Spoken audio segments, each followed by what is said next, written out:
How long have we been putting up with this? How long? Yeah, forever. How much longer will we continue to put up with this? Yeah, it'll be. It's not going anywhere. It, look, look around you. Okay, now this generation. When I speak of this generation, I'm talking about, let's say, people from around. You you could make it, you know, bigger than this, a larger group of people, but I'm just gonna stick with people within the ages of 20 to 29. Okay, now I'm 26, soon to be 27. All right, this generation, this generation sucks. Like it literally is like it's it's sad. I was reading. I had an email that I was reading, and it had quotes.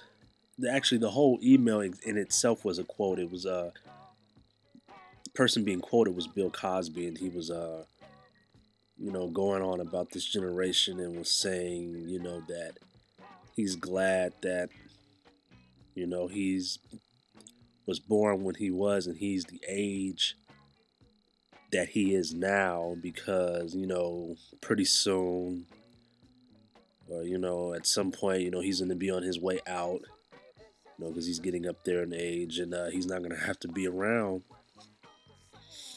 to have to deal with this crap, but we will.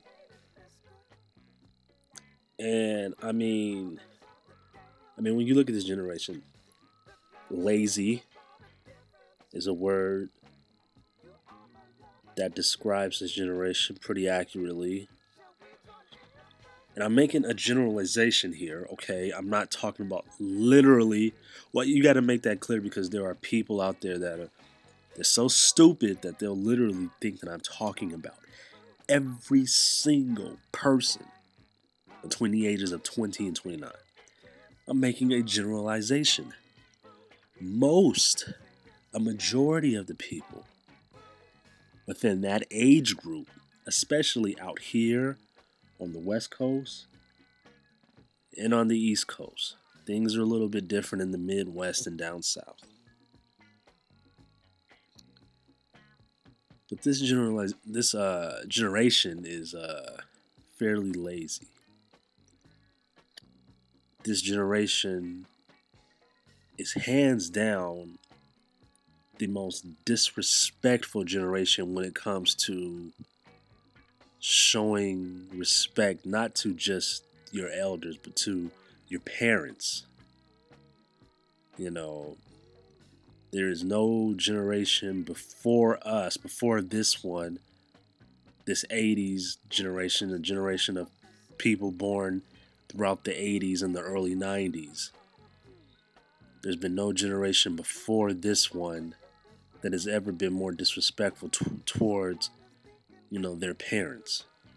And I'm big on, respecting parents and things of that nature.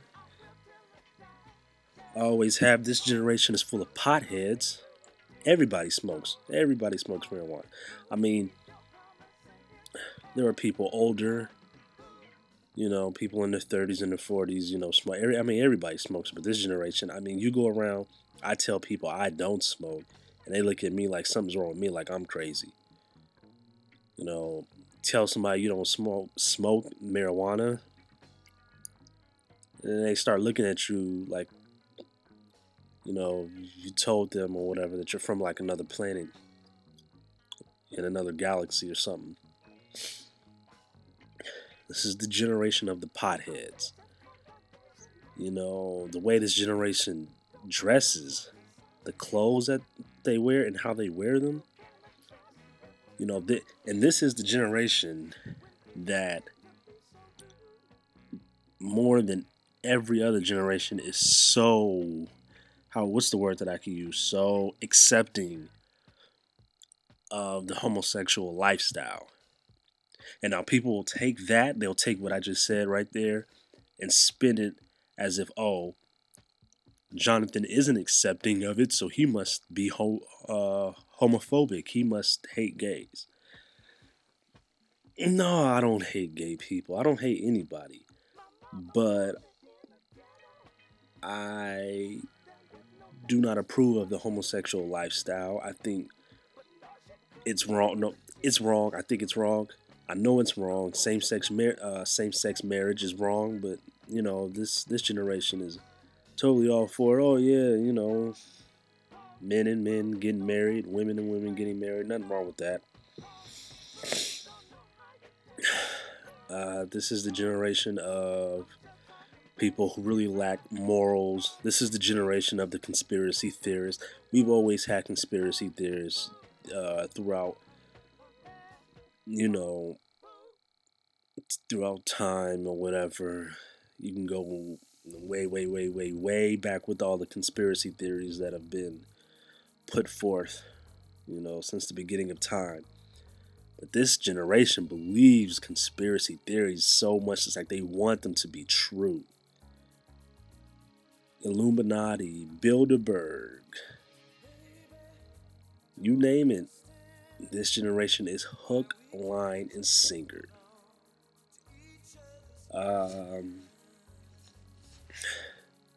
This is the generation of folks who just, tell somebody or whatever, someone like myself who's waiting, to be married before I have kids. I actually have had people, because a lot of folks that I went to high school with or whatever, have kids now. Almost nearly none of them are married, but everybody has kids though. Some even multiple kids. And you tell somebody, oh, I prefer to wait till I'm married, to have kids. And they look at you like you're crazy, like, man, you're getting old, man. You need to hurry up. I'm not old. I'm almost 27 years old. All right. I'm in my late 20s. That's not old. I have plenty of time. This is the generation of folks who they can't keep it in their pants. The guys can't keep it in their pants. The women can't keep their legs closed. That's why you got folks around here, 50 million babies,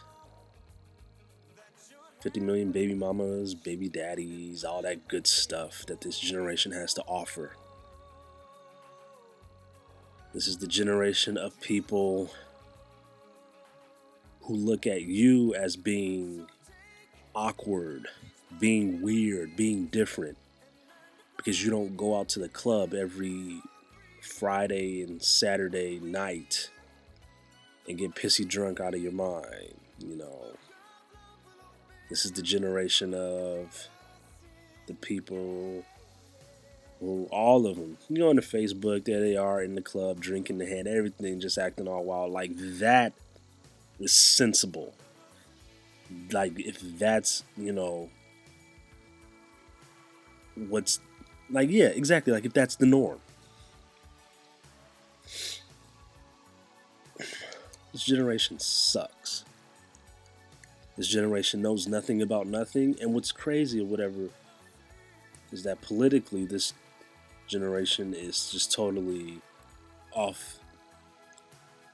It's just totally off the wall. This generation, when you think of the young vote, who's getting the young vote? Barack Obama and Ron Paul. Two of the most lamest people in the history of this country. In the career of politics. Ron Paul and Barack Obama. And that is who the young people love. You got some young people out there who are totally for Barack Obama. You got some young people out there who are totally for Ron Paul. And I'm supposed to be proud to be a part of this generation? this generation of cluelessness.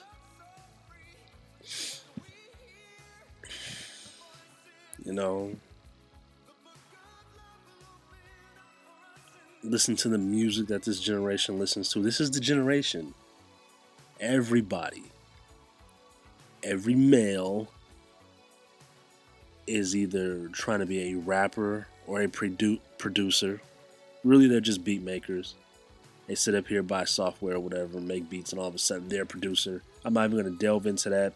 You know, I did the producing thing, so I could totally go off on that, but that's another subject for another time. But to sit up there and to have a generation of every male wants to either be a rapper or a producer, and then every female is either a model or a club promoter. And it's scary because this generation is the future. To think that it's going to be this generation running things, running this country, running the businesses and the corporations of this country in the years to come is very frightening. It's very, very frightening, to say the least. We both know that. And I know, with that being said, that we're not alone. There are a few of us out there, young people who have their heads on straight, who can think for themselves, who are not lazy, who don't smoke, who don't have kids, who are waiting to be married to have kids or whatever, you know, who go to church, who put Christ first and all that stuff. There's some of us out there. There's not a lot of us because we are not of the masses. So we're a minority. But there are some of us out there, man, and we have to bond. We have to come together and, you know, support one another and not get caught up in this madness, this wickedness, this, you know, this worldly secular crap. You know, this is the generation that just can't get enough of reality TV. This is the generation that just can't get enough of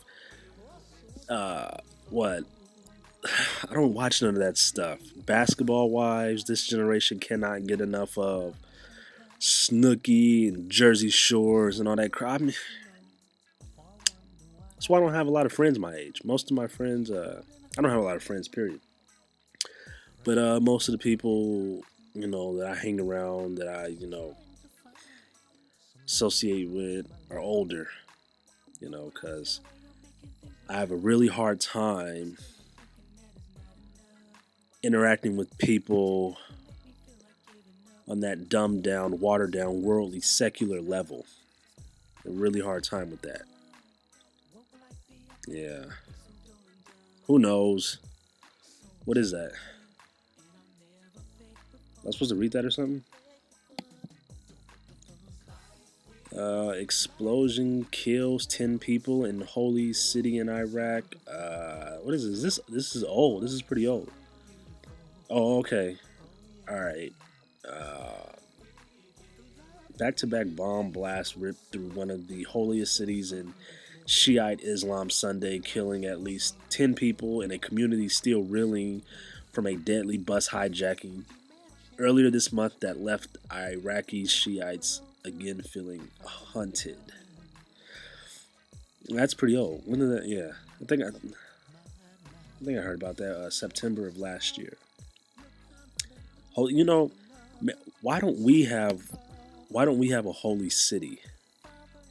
We could probably use one to bring some sanity to, you know, to this country, to the folks in this country. I mean, we don't have a holy city. We don't have a Jerusalem, Bethlehem. You know, we don't have a Mecca. We don't have any of that stuff. Maybe we need one. We need a holy city. What about the holy city of Pasadena? No, I probably wouldn't. You probably wouldn't want it to be that. You probably need something, a city that's like not as well known. That's kind of like out there, way out there on the outskirts. How about the holy city of Hesperia? You mentioned Southern California. People may be familiar with Pasadena, but a lot of people don't know where Hesperia is. Even people who lived in Southern California their whole lives don't know where Hesperia is. You know, out up there in the high desert, away from everybody. Seems like a place where you could have a holy city. Yeah.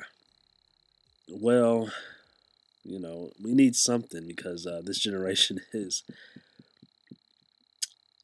man, this generation is not even living. This generation is just existing until it's their time to go. And it's sad.